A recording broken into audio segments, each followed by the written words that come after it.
José Luis, como quedamos en su día, le recuerdo que esta entrevista será emitida cuando usted se haya ido, cuando usted se haya muerto. Muy bien. En primer lugar, díganos, con sinceridad, ¿cómo le gustaría ser recordado? Como buena persona, es lo que más me importa. Lo demás es accesorio. No es tan fácil ser buena persona, ¿no? No, cuesta bastante trabajo, ¿verdad? Pero vamos, uno hace lo que puede. ¿Y qué mensaje dejaría al mundo de la literatura del que fue un destacado protagonista? Bueno, yo no me considero tan destacado protagonista para empezar. Y en cuanto a mensaje, ya que me piden que deje uno, dejaría uno que he repetido mucho. Solo vale la pena escribir por necesidad interior, no para otros fines. Escribir por algo que está dentro de uno, no escribir para algo, ni para ganar dinero, ni para ser famoso, ni para salir en televisión, ni para nada. Escribir porque no se puede evitar. Supongo que al mundo de la economía le dejaría un mensaje muy diferente, ¿o no?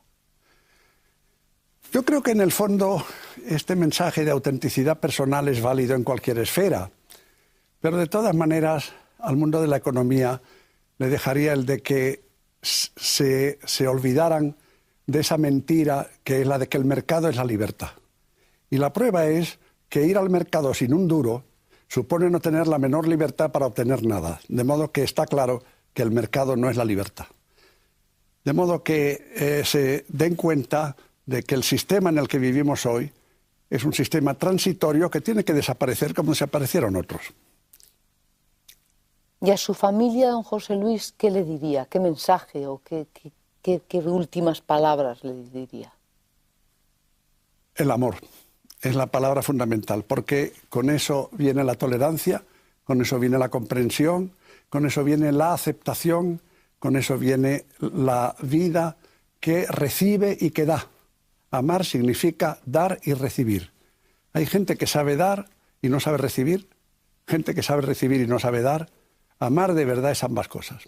¿Usted tuvo una única hija maravillosa? Sí, tuve solo una hija y esa hija tuvo un hijo, lo tiene, espero, y yo estoy encantado con ellos. Su nieto se llama Miguel. Se llama Miguel. Y usted lo idolatraba, ¿no?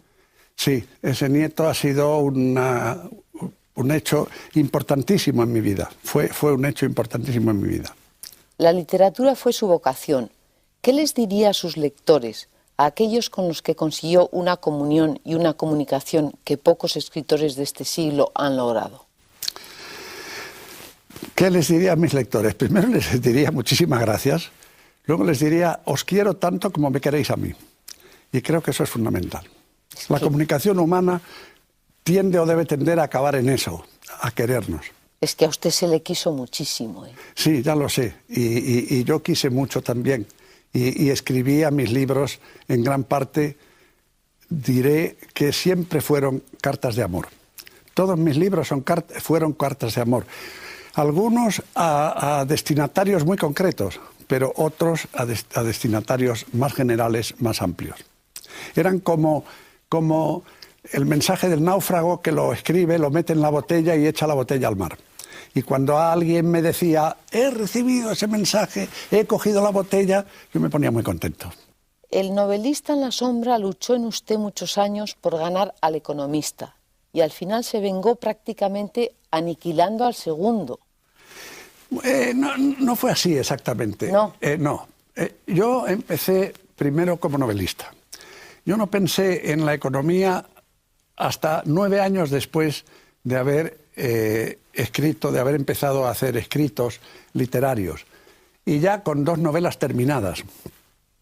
De modo que El economista llegó, pues, en parte por circunstancias, y además ocurrió que a medida que estudiaba economía, cierta orientación humana de la economía, y no la que ahora prevalece en los centros más prestigiosos, una economía que, para entendernos, me gustaría llamar tercermundista, yo soy completamente tercermundista, pues esa economía me sedujo y me gustó muchísimo. Pero siempre fueron compatibles ambas cosas. Yo he utilizado en la escritura de las novelas algunas técnicas que tomaba adaptadas de ciertas concepciones económicas. Y en cuanto a escribir textos de economía, mis experiencias literarias y mis investigaciones humanísticas, digamos, al escribir literatura, me eran muy útiles para hablar de economía. Lo malo es que muchos economistas no tienen en cuenta para nada los problemas humanísticos.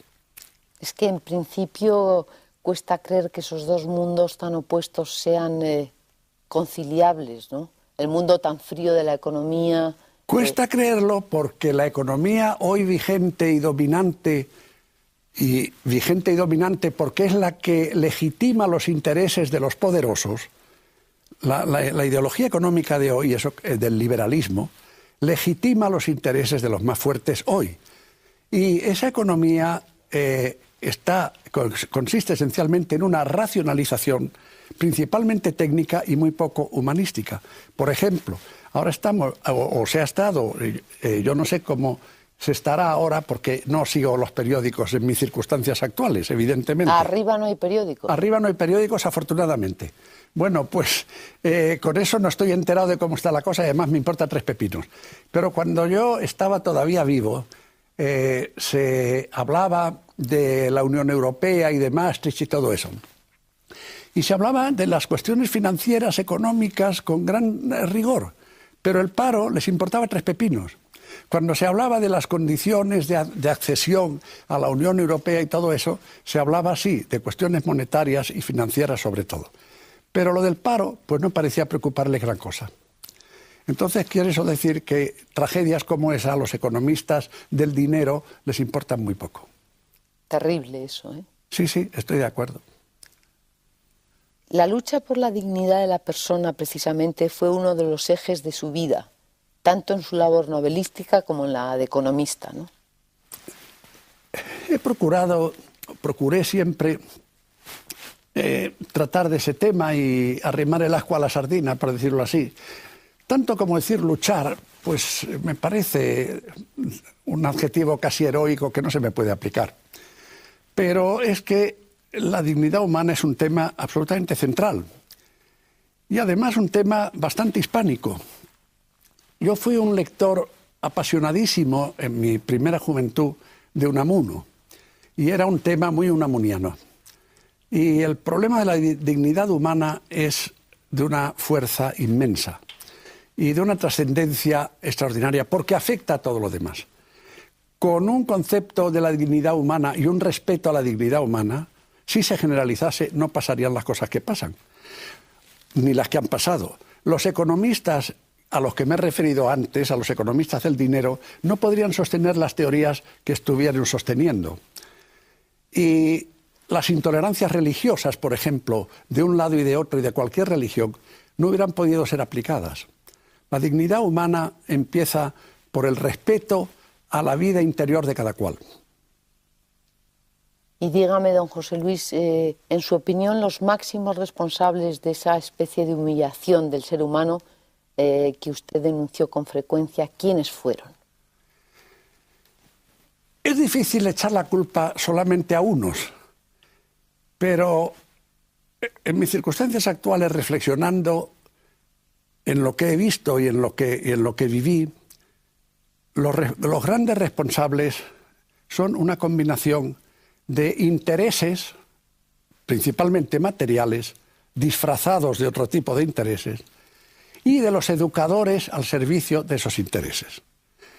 La intolerancia empieza con la adoctrinación, con la inoculación, empleo un término casi médico, de dogmas en las mentes infantiles. En la primera edad, yo he vivido eso, a los niños se nos inculcaban una serie de creencias que son simplemente eso, creencias, no verdades objetivas. La verdad objetiva es la que se puede demostrar experimentalmente, pero las creencias no se pueden demostrar experimentalmente. Y entonces los educadores se apresuraban a conquistar las mentes de los niños para que los niños luego fueran fieles súbditos de los educadores y de los aliados de los educadores. Repasemos un poco su intensa vida, que es un reflejo también de la historia de España. Usted nació en Barcelona en 1917, pero pronto se trasladó a Tánger. Sí. ¿Qué recuerdos guardó de su infancia? De Barcelona nada, naturalmente. Salí de allí con año y medio y no volví hasta que no tenía 19 años. Me gusta mucho Barcelona y me gusta mucho Cataluña y he vuelto por allí mucho después, pero en toda mi vida no volví. De Tánger guardo recuerdos extraordinarios. Es realmente mi primera infancia, hasta los 13 años, ya más que la primera infancia, y aquella era una sociedad en la que la palabra permisiva, que apareció después, se aplicaba con una plenitud que no he visto en ningún otro sitio. Yo iba al colegio, tenía amigos musulmanes, amigos israelitas, españoles, suizos, rusos blancos que se habían refugiado allí poco antes o poco después de la Primera Guerra Mundial. Se manejaban monedas diferentes, unos chicos pedíamos los juguetes a los Reyes Magos y otros al Papá Noel y otros a nadie o a sus padres. Era extraordinario. Tremendamente era enriquecedor, asombroso. quiere decir. ¿Perdón? Tremendamente enriquecedor. Sí, para mí sí. Yo creo que esa ha sido una de las fuentes de mi afán de comprender diferencias, de no establecer fronteras y de juzgar a los demás lo menos posible. Al estallar la guerra usted luchó con los republicanos, pero al ser tomada la ciudad pasó automáticamente al otro bando. Una peripecia vital que ejemplifica bien lo absurdo de la guerra civil, ¿no? Sí, y además tiene una gracia trágica porque como a mí me cogió en Santander, donde naturalmente fui testigo de asesinatos descontrolados por personas de ideologías republicanas avanzadas, ¿verdad? Pues yo, que no tenía una ideología política clara, pues naturalmente, inmediatamente empecé a pensar que los buenos eran los otros. Y cuando los otros llegaron y empezaron a cometer asesinatos, pues me di cuenta de que los buenos me aplastaban y de que yo no había ganado. Porque, lo he dicho otras veces, pero es importante decirlo, el asesinato está mal siempre, pero comprendo mucho más que un gañán de un cortijo que ha sido explotado toda su vida, en un momento de ira, de cólera, de violencia, coja la hoz y le corte el cuello al amo, siendo recusable y horrible, pero lo comprendo más que el frío asesinato decidido por 3 señores o 5 señores constituidos en tribunal, bien comidos y bien alimentados toda su vida, con cultura, con estudios, con un crucifijo en lo alto, que manden al paredor a un señor por haber sido del Partido Radical Socialista o cosas parecidas. Esto último me parece mucho más innoble y mucho más condenable. De modo, y ahora, en las circunstancias en que estoy en este momento, me parece 1000 veces más intolerable. Una vez que subió arriba, dice. Sí, claro. Ahora que estoy muerto, sí, dicho con toda claridad, pues me parece todavía 1000 veces más intolerable y más condenable. Hay entre los asesinatos todavía hay grados. Y entonces pues empecé a darme cuenta de que aquello no era lo mío, y así. Usted en el fondo se está refiriendo al revanchismo de los vencedores de las guerras, a los triunfadores oficiales, que además de vencer, atropellan a los perdedores, ¿no es así? Por supuesto, claro, por supuesto, pero además uno se pregunta, ¿revanchismo de qué? De que la República les estaba quitando ciertos privilegios económicos. No veo muy clara la cosa, ¿verdad? De modo que, porque detrás de todo aquel patriotismo había unos intereses económicos, evidentemente. Ahora estos días, muerto como estoy, hablando con otros muertos, me doy cuenta de que aquello era así. Y claro, como ahora ya nos da igual a todos, ¿verdad? Pues lo reconocemos y lo decimos, pero la impresión general que nos queda a todos, a unos y a otros, es que qué barbaridad fue aquello, ¿verdad? Y que aquello se llamase cruzada fue gordo. Claro, que tampoco mucho, porque hay que ver lo que fueron las cruzadas, pero esa es otra cuestión. Entonces usted pensó, don José Luis, ahora que está allá arriba con sus amigos, que realmente el hombre en la tierra por dinero era capaz de hacer cualquier cosa. No, yo no generalizo así. Yo creo que hay gente que se niega a hacer cosas por dinero. Hay más gente respetable de la que nos creemos, pero en un sistema como este, que pone el dinero por encima de todo, incluso de su Dios, no nos equivoquemos, ¿verdad? Cuando hay un primer mandamiento que dice amar a Dios sobre todas las cosas y vemos que aman el dinero más que a Dios, pues no puedo generalizar, hay gente que no es así. En un prólogo de uno de sus libros, que leí hace mucho tiempo, ahora no leo naturalmente, porque además no lo necesito, tengo la omnisciencia del difunto y lo paso bomba. Pero Salvador de Madariaga contaba una anécdota que habla de esas gentes que no hacen las cosas por dinero. Y era la de un jornalero andaluz que en tiempos de la República, precisamente, está esperando que le contrate en la plaza del pueblo para tener un día de trabajo. Viene el aperador de un cortijo y está comprando votos para unas elecciones y le da 5 duros al que va a votar por las derechas, naturalmente. Y entonces a uno de los jornaleros le da los 5 duros y el jornalero se los tira a la cara y le dice: en mi hambre mando yo. Esa frase, en mi hambre mando yo, me ha parecido de las frases más heroicas que conozco. Mucho mejor incluso que la de Guzmán el Bueno echando el puñal para su hijo. Su primera novela, don José Luis, La estatua de Adolfo Espejo, que permaneció largamente inédita, creo que la escribió con 22 años al final de la guerra. ¿Es así? Sí, fue así, sí. Sí. Yo había escrito ya unos cuentecitos y unos poemas y unas cosas de esas, y bueno, me lancé a escribir la novela. Pero me pareció un intento inicial y esperé a publicarla. Esperé 40 años. Cuando tenía 25 años pasó un momento difícil. En apenas un año perdió a sus padres y a su abuela materna. Supongo que sintió todo el peso de la soledad y de la responsabilidad. De la responsabilidad más que de la soledad. En primer lugar, porque a mí la soledad no me ha pesado nunca. La soledad voluntaria, la que uno desea y acepta, no es ningún peso. Al contrario, son alas para hablar con uno mismo. Hay el poemilla ese de Antonio Machado que aspira a hablar con Dios un día. Yo ni ahora mismo tengo mucho interés en hablar con Dios y además no me lo he encontrado en ningún sitio. ¿No le ha recibido? No. ¿Cómo me va a recibir? No se le encuentra. De modo que, como no le encuentro, pues no hay problema. Pero sí he tenido un gran interés siempre en hablar conmigo mismo. Porque en las profundidades de uno está todo. Está todo. Está todo no porque esté todo, sino porque todo lo que uno puede abarcar tiene que estar dentro. Nosotros en nuestra vida nos creemos que vivimos en el mismo mundo unos y otros. Usted y yo, por ejemplo, en este momento. No es verdad. Porque cada uno de nosotros a lo largo de la vida hace como los pájaros, cogiendo una brizna de aquí, otra de allí, una experiencia, una vivencia, algo un día, otro día. Se construye un nido alrededor y se construye un mundo que es diferente del de los demás, que coincide en muchas cosas, evidentemente, si no, no podríamos convivir, pero que es diferente. Y entonces, ¿en qué consiste la soledad? Yo ya me he traído a mi nido lo que me interesa. Me he traído a mi nido incluso mi imagen de los que quiero. Y los que quiero están conmigo. Y estaban conmigo siempre. Están ahora también los que han venido y espero a los que van a venir, de modo que la cosa está así. Háblenos de una de las personas con las que se habrá encontrado allí en el otro mundo y que fue muy importante para usted, su mujer, a quien recordó siempre con un intenso amor.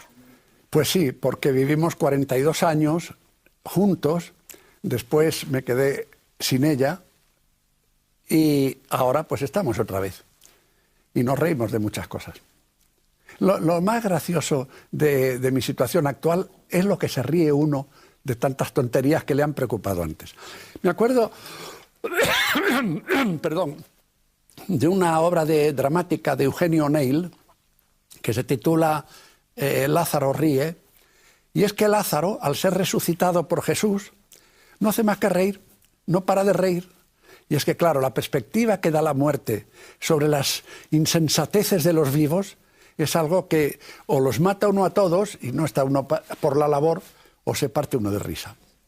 Y eso hago con mi mujer, reírme mucho. Reírse muchísimo. Sí. Creo que incluso llegó a desmayarse un día de hambre en plena calle. Sí, eso es verdad y eso es muy sano. Eso es muy sano. Eso o posiblemente crea resentimientos o al contrario, lo que crea es comprensión. Yo me acuerdo muy bien de que yo iba en la plataforma de un tranvía. En aquellos tiempos había tranvías y tenían plataformas al aire libre. Y yo iba en la plataforma del tranvía en la calle de Serrano, en el cruce con López de Hoyos, lo acuerdo perfectamente. Y en aquellos tiempos había todavía carros por las calles de Madrid, carros de esos de 2 ruedas grandes, enormes, tirados por una caballería. Y a la altura del tranvía iba un carro, y yo, el último recuerdo momentáneo que tuve fue que los radios de aquella rueda se confundían todos. Y mi conciencia siguiente fue que yo estaba sentado, apoyado a la espalda contra la pared en un portal, con 2 o 3 personas que yo me había desmayado en el tranvía, me habían recogido, me habían llevado a un portal y trataban de ver qué me pasaba. Bueno, se me pasó un poco tal.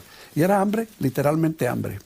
Hambre por parte de un funcionario que cobraba su sueldo, que tenía unos ingresos y que no era un desprovisto de todo. Pero era todo tan precario y había que sacrificarse de tal manera para alimentar a los demás que era hambre. Y eso es sanísimo. Eso le iba a decir, de modo que a usted el hecho de tener hambre le enseñó cosas. Pues me enseñó lo que es un hambriento. Porque una cosa es la enseñanza intelectual, lo que aprendemos razonando y con la cabeza, y otra cosa es la enseñanza emocional, lo que nos hiere físicamente, lo que afecta a nuestras emociones. El hombre es un ser, el ser humano, la persona, es mucho más emotivo que racional. La racionalidad viene luego a justificar emociones o a explicarlas o a defenderlas o a lo que se quiera. Pero el primer golpe es emocional. ¿Fue usted un hombre de creencias, don José Luis? Por supuesto, como todo el mundo.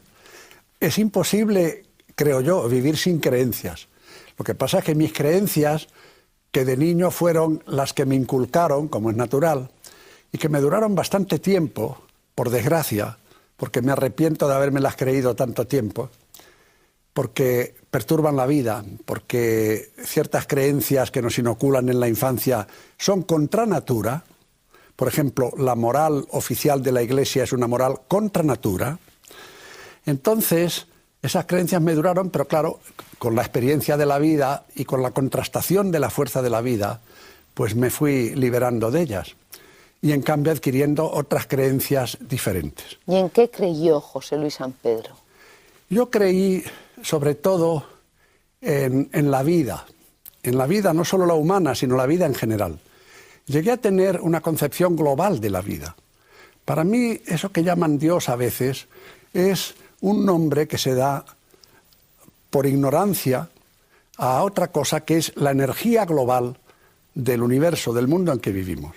Yo me imagino el universo como una enorme hoguera, como una enorme expansión tremenda, y la astronomía moderna nos está presentando cada vez más con manifestaciones de ese tipo. Una extraordinaria, increíble explosión de fuegos artificiales y de llamaradas y de potencias que se expanden y que llenan el cosmos extraordinariamente. Y dentro de eso hay infinidad de millones de pequeñas pavesas, de las cuales yo fui una. Yo fui una pequeña llamarada, una pequeña pavesa, y que cayó y que se apagó y que ahora estoy aquí hablando con usted. Para muchos eso es insuficiente y necesitan un alma inmortal y todas esas cosas. Yo estoy aquí mucho más contento de difunto con mi chaqueta y mi camisa que roza y todas esas cosas, y mis zapatos y demás. Y no necesito el alma inmortal para nada. Para mí lo importante es formar parte de la vida y de su evolución, porque el hombre empezó hace muchos millones de años siendo una célula que fue transformándose y multiplicándose y creando. Y el hombre es probablemente, tal como yo lo veo, la persona, quiero decir el hombre y la mujer, la vanguardia de esa evolución. Y lo más bonito que nos enseña la teoría evolucionista es que los cambios, es decir, los progresos, la evolución, el ir pasando de la célula al tejido y del tejido al ser y del ser al pez y del pez al ave y del ave al mamífero, al hombre, etc., esos cambios los han producido siempre los anómalos, los mutantes, los que llaman anormales. Porque si la célula primera se hubiera reproducido siempre exactamente, no hubiera pasado a ser otra cosa. Pero alguna vez cambió algo, y ese cambio se multiplicó y se generó, y apareció otro ser diferente, en el cual se produjeron mutaciones, y apareció otro ser diferente. Y el ser humano, para mí, es hoy la cima de toda esa proliferación de ese árbol extraordinario, y dentro del ser humano el pensamiento, que es relativamente reciente, es la vanguardia de cada cual. Dentro de mí yo veo mi pensamiento como mi vanguardia. Y entonces todo eso, nótese bien la lección, la crean los mutantes, es decir, los marginados, los anormales. Es decir, que en la vida social son mucho más importantes los mutantes y los diferentes, lo cual nos debería dar una lección de tolerancia extraordinaria. ¿Y esa visión de la vida, don José Luis, la obtuvo en los últimos tiempos o...? Sí, en los últimos tiempos. A causa de las inoculaciones de creencias que me inyectaron en la infancia y a causa de la barbarie en que vivió mi país durante los 40 años y la imposibilidad de enterarse de lo que pasaba y los problemas de la censura y de la defectuosa educación y del peso del poder eclesiástico sobre el país español en todos aquellos tiempos, voy a decir una cosa que parece una barbaridad, pero yo hasta los 50 años no empecé a enterarme un poco de cómo eran las cosas de verdad. De modo que, y eso le ha pasado a muchos, y le pasó a algunos que se murieron sin enterarse. Pero eso fue, usted me preguntaba al principio por las causas de la cuestión. La raíz de todo está en la educación. No nos educan para vivir plenamente, nos educan para el miedo, para que seamos productores, para que seamos consumidores y para que seamos súbditos sumisos. Para eso nos educan, no para la libertad, y menos para la libertad del pensamiento. Después, don José Luis, usted escribió su segunda novela, La sombra de los días, que aunque tuvo un accésit en algún premio, quedaría inédita. Sí. Eso le daría pena, ¿no? Pues relativa, porque cuando se escribe por necesidad, uno escribe, y mi objetivo y mi fin es escribir. El vender o el tener éxito o no tenerlo, hombre, no diré que soy indiferente a ello, y menos ahora que aspiro a que desde aquí ver cómo a mi nieto se pega la buena vida, si puede ser con los derechos de autor del abuelo, ¿verdad? Pero antes, entonces, me importaba muy poco relativamente. Me gustaba ser leído, porque como dije antes, son cartas de amor, y me gusta que las personas para quienes escribo las reciban. Pero no me dio ninguna pena especial, seguí escribiendo y publiqué la tercera novela, que fue la primera publicada. Pero, o sea, en ningún momento pensó en tirar la toalla y dejar la literatura como un imposible, no, para nada. ¿Cómo podía yo dejar la toalla? Es como si dijéramos que iba a dejar de comer. Insisto, era una necesidad. Yo escribiré bien o mal, pero he escrito porque no lo podía evitar. Y la prueba es que está escribiendo 40 años prácticamente desconocido sin desanimarme en absoluto. Su carrera como economista conoció hitos brillantes, como su presencia en el Banco Exterior de España o en el Ministerio de Comercio. Bueno, yo no sé si esos son hitos brillantes. Pues no lo sé. No lo sé. Sí, don José Luis, casi nadie ha estado en el Banco Exterior de España. Sí, había mucha más gente y además... Y luego en el Ministerio de Comercio. Y además, ahora que pasa, haré una confesión. En el Banco Exterior de España estuve casi 30 años, 20 y tantos. Y gracias a mi talento, a mi persistencia en el trabajo, a mi énfasis en la ocupación, a mi astucia y a todo lo demás, conseguí estar todo ese tiempo allí y salir de allí sin saber una palabra de operaciones bancarias. Eso tiene su mérito. ¿Qué pasa? Pues que hacía otras cosas porque las operaciones bancarias no me interesaban nada. Y prestaba otros servicios lo mejor que podía para ganarme mi dinero honradamente y mis jefes me lo apreciaban y me consideraban, tuve esa suerte, pero desde luego de operaciones bancarias ni palabra. Yo me morí sin saber una palabra de operaciones bancarias. Precisamente esos momentos coinciden con su irrupción pública en el campo de la novela, con su obra Congreso en Estocolmo, publicada en 1952. Bueno, pues es que el año anterior hice un viaje a Estocolmo por razones bancarias, precisamente. Fui a un congreso bancario que yo convertí en un congreso científico porque, como he dicho antes, el tema bancario exclusivamente no me interesaba nada. Y entonces, pues, ir el año 52, desde la España del difunto hasta Escandinavia, bueno, era un salto en eso que he dicho antes, la evolución de la energía, etcétera, etcétera. Un salto, vamos, mortal, solo que vital. Y entonces, pues comprendí que allí había una novela y escribí una novela.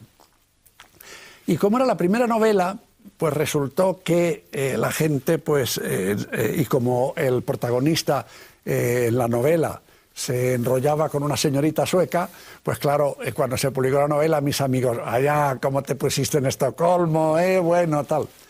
Y ahora, desde la tranquilidad del sitio en que estoy, debo confesar que no me comí una rosca en Estocolmo. ¿Qué le vamos a hacer? A causa de las ideas que me habían inoculado en la infancia. Con lo cual quiere decir, ¿verdad?, que me perdí una experiencia vital importante. Bueno. Pero luego se quitaría la espina. ¿Dónde se comió usted la rosca? Eso ya no me acuerdo, ¿verdad? Aquí hay ciertas amnesias verdaderamente graves, ¿verdad? Porque, claro, se evapora uno deletéreamente. Pero lo curioso es que empezaron a comentar y se decía que yo había tenido esa aventura y mi mujer se lo creyó en algún momento, posiblemente, ¿verdad? Porque como la novela era bastante convincente, pues parecía una biografía casi. Pero entonces, afortunadamente, recibí una carta de un sueco desde Santiago de Chile, en la cual elogiaba mi novela, pero me decía que se veía que el autor conocía muy mal el país, porque era absolutamente inverosímil que a los 20 años, de buena familia y de elevada cultura, una chica sueca fuera todavía virgen. Con lo cual le enseñé la carta a mi mujer y le demostré que todo eran fantasías del autor. Y se quedó tranquilísimo. Y es que las chicas suecas tenían la suerte de que no les inoculaban las mismas creencias que nos inoculaban a nosotros, y lo pasaban mucho mejor. Es decir, vivían una moral más natural, y no la moral contra natura que imponen a la juventud hoy, no hoy, antes, entonces, en el país que se llama España. Supongo que a mucha gente le parecería una especie de frivolidad del prestigioso economista. Evidentemente. Una excentricidad, que va a Estocolmo, escribe un libro. Hombre, evidentemente. Se enrolla con una sueca. Sí, les parecía que no era serio, Porque, claro, una de las formas en que la educación nos condiciona para que seamos buenos súbditos, buenos productores y buenos consumidores, es decir, que no es serio lo que es placentero. La cultura está en contra del placer, salvo cuando lo mete en el mercado, y cuando gana dinero con el placer ajeno, entonces el placer vale. Pero el placer así gratuito, no, eso no. Mire usted, si hay un paisaje bonito, ¿verdad?, al que la gente podría ir tranquilamente paseando y disfrutar de una puesta de sol y tal, se hace una concesión municipal, se pone un chiringuito, se pone allí, se cobra y hay que pagar para ver el sol. Ya está. Y entonces sí, entonces es respetable. Pero si la gente va simplemente a darse un paseo, no es respetable, es perder el tiempo. Pero es que además los banqueros, don José Luis, hay que ver cómo eran en su momento y cómo siguen siendo, ¿no? Son gente como que van todos muy serios, muy vestidos de oscuro, con corbatas discretas. Eso es verdad, pero yo recuerdo también que algunos periódicos y algunas revistas de las que llamaban del corazón sacaban algunas historias de banqueros en las que se reconocía que después de todo también tenían su corazoncito. Sí. Dicho sea en elogio suyo. Cada vez digo como más, censura. Y cada vez más, eso cada vez fue a más, ¿no? Esperémoslo. En 1965 cristalizaron las diferencias en el seno de la Universidad Española. Fueron desposeídos de sus cátedras Aranguren, Tierno Galván y García Calvo, y usted se unió a ellos para crear el Centro de Estudios e Investigaciones. Sí, eso se creó por actividad de personas más capaces que yo, pero desde luego yo era uno de los directores del centro, junto con Trullol, me parece, no me acuerdo bien, pero vamos, éramos tres, me parece que otro era Maravalle, no me acuerdo bien, ¿verdad? Pero vamos, eso se celebró un centro de ciencias sociales que procuraba dar una enseñanza sobre otros temas y también dar una oportunidad a profesores que habían sido marginados en la universidad. Aquello me pareció absolutamente escandaloso, aquella actitud contra esos profesores y contra otros. Y dígame, esos profesores expulsados, ¿cómo eran? Hombre, pues eran unos hombres dignísimos, porque la prueba es que los expulsaban. Es decir, el régimen, cuando veía un acto de dignidad, pues los expulsaba, si podía, ¿no? ¿Fue usted amigo sí, yo fui, especial de alguno de ellos? Bueno, yo conocía a casi todos ellos, pero con el que tuve más relación de todos ellos fue con Aranguren. Y me acuerdo muy bien, por ejemplo, de que en el expediente que sancionaba Aranguren se le acusaba como agravante que cuando él se dirigía con los alumnos que pretendían simplemente entregar una carta al rector, se dirigía con ellos a entregar la carta al rector, les exhortaba a guardar silencio. Y eso se entendía en el expediente como un agravante. A mí me parecía monstruoso, porque si Aranguren hubiera dicho gritos, a mí me hubiera parecido mucho peor. No, pero el expediente era acusarle como fuera. Aranguren fue una persona dignísima, un intelectual que fue muy importante en su tiempo, al que yo traté y por el que tuve siempre amistad, admiración y respeto. Usted vivió la transición como senador real. Sí. Imagino que fue un tiempo de esperanza y también de temor, quizá, ¿no? No, de temor no. Fue un tiempo de esperanza y de ilusión mucho más que otra cosa. Yo recuerdo el año y medio que duró aquella legislatura mientras se hacía la Constitución, con verdadera ilusión, con auténtica esperanza, sí, esperando que prosperasen las cosas, que se resolvieran, en fin. Fue un momento bonito, sí, fue una experiencia bonita. Lo que pasa es que cuando me propusieron presentarme otra vez, pues no acepté, porque yo no soy un político de profesión, de acción, ¿verdad? Y no acepté, pero la experiencia estuvo bien. Creo que usted fue el único senador, junto con Domingo García Sabel, que no votó el articulado de las autonomías en la Constitución. ¿Por qué? No, vamos a ver, vamos a ver. Me refiero al grupo de los senadores llamados reales, porque nos había nombrado el rey sin ser elegidos. Y de esos senadores reales, efectivamente, Domingo García Sabel y yo fuimos los únicos que votamos a favor de la autodeterminación. Es decir, cuando se discutió después tantas veces en mis últimos tiempos sobre la autodeterminación de Euskadi, del País Vasco, yo recordaba que yo había votado a favor de la autodeterminación. La verdad es que los juristas me explicaban entonces que lo que pasa con el derecho de autodeterminación es que es muy difícil de aplicar, porque es muy difícil establecerlo realmente. Me contaban el caso de Quebec, por ejemplo, donde hay un problema de ese tipo, etc. Pero yo he contestado siempre que si no se reconoce el derecho de autodeterminación, entonces resulta que los señores liberales, que son partidarios de la libertad individual, no admiten una forma pacífica de la libertad de un pueblo. Porque si un pueblo está insertado dentro de otro y quiere separarse, a mí me parece que la única forma pacífica es el derecho de autodeterminación. Porque si no se permite el derecho de autodeterminación, se está afrontando la violencia. Yo fui y seguí siendo siempre partidario de la autodeterminación. Lo que pasa es que, claro, como siempre, eso se puede adulterar y utilizarlo de mala manera, y lo que también he sido siempre, toda mi vida, es enemigo de la violencia. Y mucho más cuando unas ideas se pueden defender democráticamente sin necesidad de recurrir a la violencia. ¿A usted le llegó a defraudar la evolución de la democracia? Hasta cierto punto, pero no demasiado, ¿verdad? Yo lo que lamenté, por ejemplo, es que en los tiempos en que gobernó un partido oficialmente socialista se aplicase tampoco el socialismo. Se aplicó tampoco que seguían mandando los mismos que mandaban antes.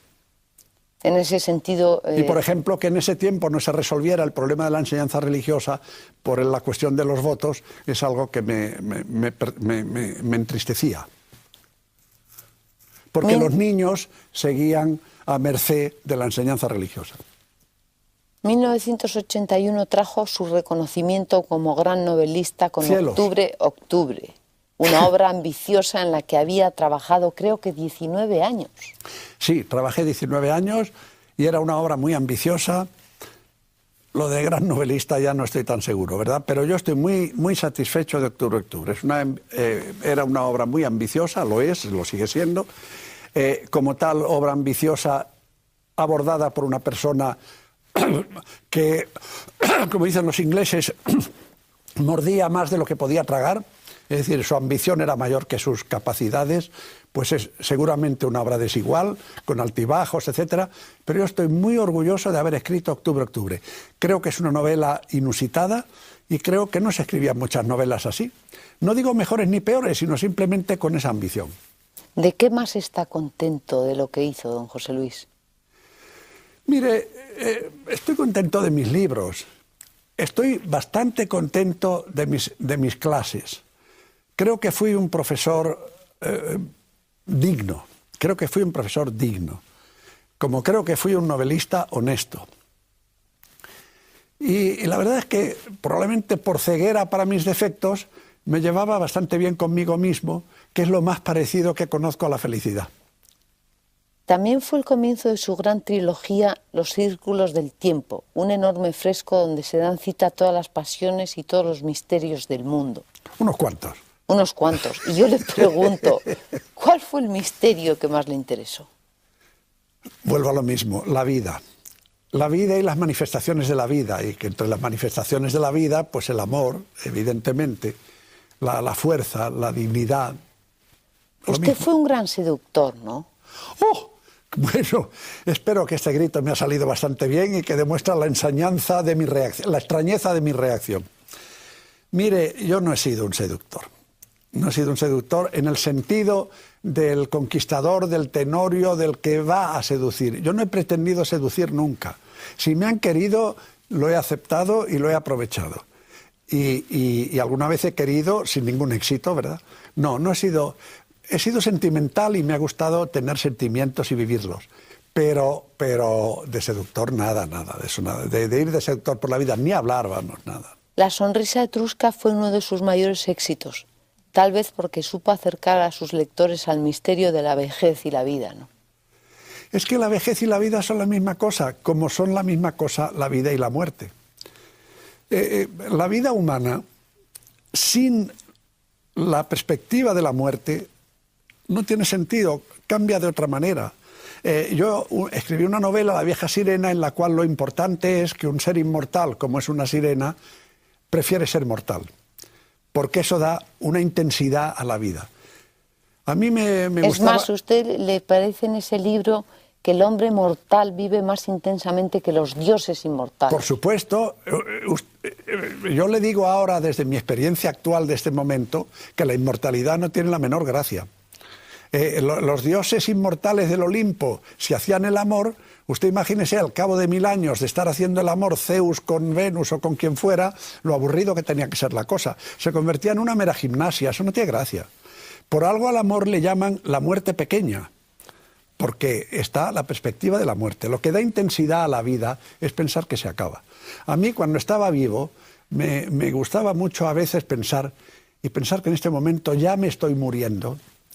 Eso daba una intensidad especial al instante que se me iba, irrecuperable, y que había que aprovechar. Produce mucha pasión, ¿no? Claro. Mucha vitalidad, mucho deseo de permanecer, de estrujar. Estar vivo es ser un moribundo permanente, y eso da gusto. La vejez fue un tema importante en su obra.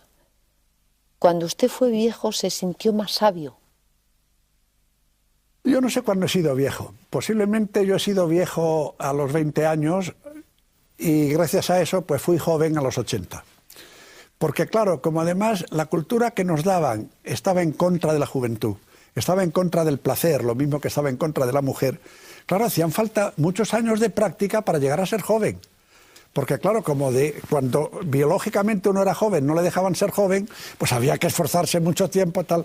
Y por eso digo que yo a los 20 años probablemente era viejo forzoso y me convertí poco a poco en joven y a los 80 era más joven. ¿Y eso a lo mejor se debió a un proceso de busca del tiempo perdido? Bastante en busca del tiempo perdido y sobre todo en busca de las creencias no recibidas. En un momento dado, José Luis San Pedro se encontró cara a cara con la muerte. Dígame, ¿qué le dijo? La muerte no me dijo nada. Estaba allí esperando a ver si yo caía y yo estaba esperando allí a ver si flotaba. Realmente, yo nunca, en ningún momento tuve una sensación trágica.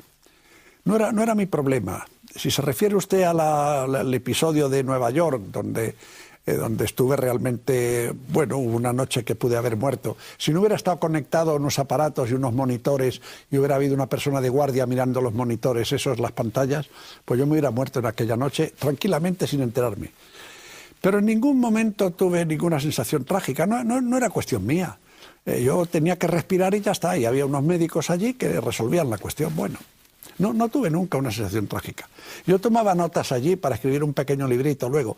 Bueno, Monte Sinaí, ¿no? Sí, Monte Sinaí, sí. Es un testimonio intenso y estremecedor, basado en parte en esa experiencia personal de la que habla, ¿no? Sí, me acuerdo que venía la doctora ayudante del médico importante que me asistió, y ella también era una mujer encantadora y una profesional excelente. Y me decía los primeros días, cuando nos conocíamos poco todavía, me decía, ¿pero usted qué hace? Me encontraba escribiendo. Yo le decía, estoy escribiendo. Dice, pero hombre, ¿está usted aquí escribiendo? Digo, ¿qué quiere usted que haga? Esto de sacarme adelante lo hacen ustedes, pues yo me dedico a escribir. Estaba muy asombrada. Pero ya comprendo, porque usted sin ningún miedo, sin ningún... No tenía miedo, no. ¿Pero qué le tuvo a la muerte? ¿Respeto? Bueno, ¿Era un reto? No, ¿Un juego? era un episodio en el que yo podía caer, pues bueno, como podía partirme la cabeza en la calle igual. No. Y usted la quiso recibir como se merece. Con dignidad, quizá. Estamos hablando otra vez de eso. Sí, bueno, pero tampoco sin espectacularidad, ni haciendo un gesto, ni nada de eso, no. Yo seguía viviendo, ese era mi problema. Ella quería cargárseme, ese era su problema. Pues ya está, a ver quién llega antes. Y por el momento, pues salí adelante. Y después ya la muerte le pudo... Sí, más tarde vino, pero ya no me acuerdo bien de cómo vino, ¿verdad? No, ¿verdad? No, el problema de morir no es morirse, es cómo se muere uno. Ese es el problema. Que hay formas más gratas, menos gratas, etcétera. Afortunadamente el mundo, la cuestión cardíaca es en general bastante grata, parece. La casca uno por las buenas y todo va bien. ¿Se arrepintió José Luis San Pedro de algo de lo que hizo en su vida? Me arrepiento más de cosas que no he hecho, debido a la educación que recibí. ¿Dejó de tomar trenes que no debió dejar pasar? No ser más joven de joven, ¿verdad? Pero claro, lo ponían tan difícil a esos bandidos que bueno.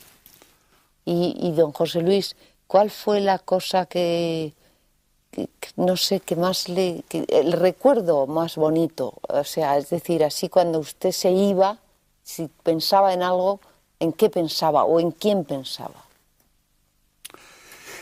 La verdad es que no me acuerdo bien, porque la debilitación de las funciones pues afecta a todo, ¿no? Pero además pasa una cosa, hay momentos intensísimos y no se sabe por qué. Por ejemplo, uno de los momentos más intensos de mi vida fue una tarde en Río de Janeiro.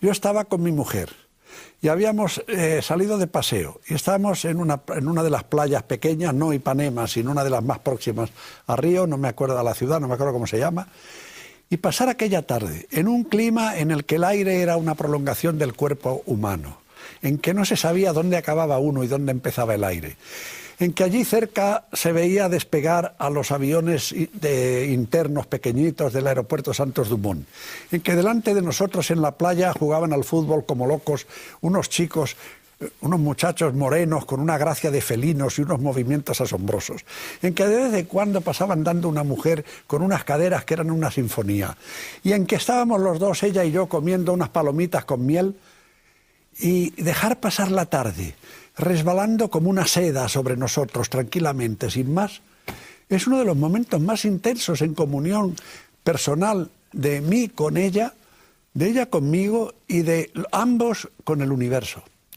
Eso, cosas así le dejan a uno estupefacto, ¿verdad? Y no hace falta tanto, yo no sé cómo la gente se mata tanto por conseguir cosas espectaculares. Y dígame, ¿usted recuerda su primer beso? Sí, lo recuerdo. Lo recuerdo.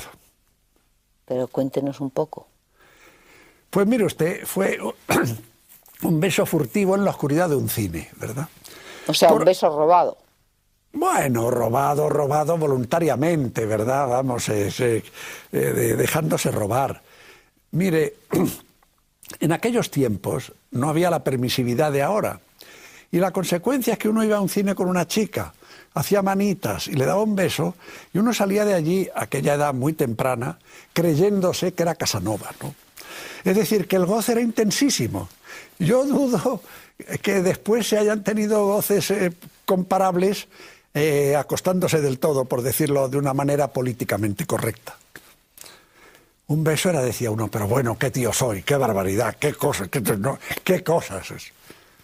¿Y qué importancia tuvo el sexo para José Luis San Pedro? Hombre, pues mucha, naturalmente, y el que diga lo contrario, he dicho antes, alguna vez, que la moral oficial es contra natura.